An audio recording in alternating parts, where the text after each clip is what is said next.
40,000 रुपए का मकान खरीदो तो डिसमेंटल करके मकान को जाकर के वापस फिट कर दें, ऐसा छोटा सा मकान बना सकें, उस पर भी इन्होंने काम किया। $20 के अंदर कमर्शियल ट्रैवलर्स को क्या रास्ते के अंदर अकोमोडेशन दिया जा सकता है, जो ड्राइवर वगैरह बेचारे कमर्शियल ट्रैवलर होते हैं।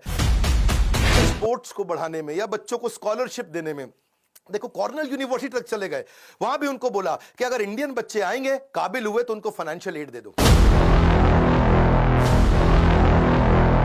Reward the failure. इन्होंने अपने टाटा नैनो के फेलियर से एक चीज सीखी कि क्या, कि try frugally and fail fast. वो उन्होंने कल्चर ही बना दिया। तब रतन टाटा ने आके सबको सिखाया कि भाई ऐसा करते हैं, हम फेलियर को रिवॉर्ड करते हैं, छोटे छोटे फेलियर होने दो। उन्होंने एक एनुअल कॉन्टेस्ट ही लॉन्च कर दिया टाटा ग्रुप में।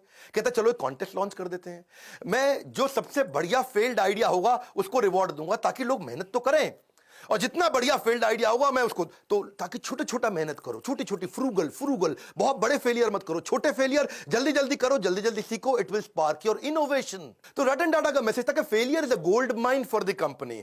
अब उन्होंने कई सारे फेलियर फिर देखे कि आने लगे, वो बहुत वैल्यूएबल थे।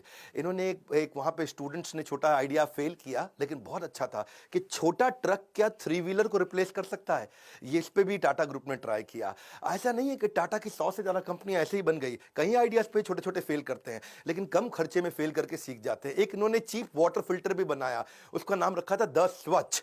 उसमें राइस हस्क होता है ना, चावल का भूसा, उसी से बनाने का प्रयास किया। एक प्रोटोटाइप भी बनाया $500 के अंदर। कितना? $500 में, यानी कि लगभग 30-40 हजार रुपए के अंदर क्या एक मकान को खरीदा जा सकता है दुकान से। किसी दुकान पर जाओ, मकान खरीद के ले आओ। क्या? हाँ, $40,000 का मकान खरीदो तो डिसमेंटल करके मकान को जाकर के वापस फिट कर दें, ऐसा छोटा सा मकान बना सकें, उस पर भी इन्होंने काम किया। $20 के अंदर कमर्शियल ट्रैवलर्स को क्या रास्ते के अंदर अकोमोडेशन दिया जा सकता है, जो ड्राइवर वगैरह बेचारे कमर्शियल ट्रैवलर होते हैं। From error to error one discovers the entire truth. यही था रतन टाटा का फिलॉसफी के छोटे छोटे छोटे फेलियर करो, सीखो, तभी कंपनी आगे बढ़ेगी और इनोवेशन आएगा। 9वीं कहानी फिलैंथ्रोपी, ये तो उनका नाम ही है। फिलैंथ्रोपी मतलब दान देना, सेवा करना है जी। रतन सेवक टाटा, शायद इनका नाम ऐसा ही होना चाहिए था, रतन फिलैंथ्रोपिस्ट टाटा। ऐसे फिलैंथ्रोपिस्ट जो आज भी 66% के आसपास अपनी कंपनी के प्रॉफिट्स को चैरिटेबल ट्रस्ट में देके दान दे देते हैं। हेल्थ के ऊपर, न्यूट्रिशन पे, एजुकेशन पे, वाटर के कंजर्वेशन पे, डिजिटल ट्रांसफॉर्मेशन पे, गरीबों को स्किल डेवलपमेंट के ऊपर, डिजास्टर रिलीफ में, चाहे वो कोरोना हो या उससे पहले का डिजास्टर हो, कहीं बाढ़ आई हो, या फिर स्पोर्ट्स को बढ़ाने में या बच्चों को स्कॉलरशिप देने में। देखो कॉर्नेल यूनिवर्सिटी तक चले गए, वहां भी उनको बोला कि अगर इंडियन बच्चे आएंगे काबिल हुए तो उनको फाइनेंशियल एड दे दो। वहां जाके कॉर्नेल यूनिवर्सिटी का पैसा दिया है, वहां से खुद पढ़ाई किया था। 100 करोड़ रुपए के आसपास तो उन्होंने आईआईटी बॉम्बे में दे दी कि Tata centre of technology design यहां बना दो। लेटेस्ट अब इन्होंने 1,500 करोड़ रुपया कोविड में दान किया। इसको देखो, पहले तो ये ना लोगों को दान दिया करते थे, बाद में उन्होंने प्रोजेक्ट बनाने शुरू कर दिए।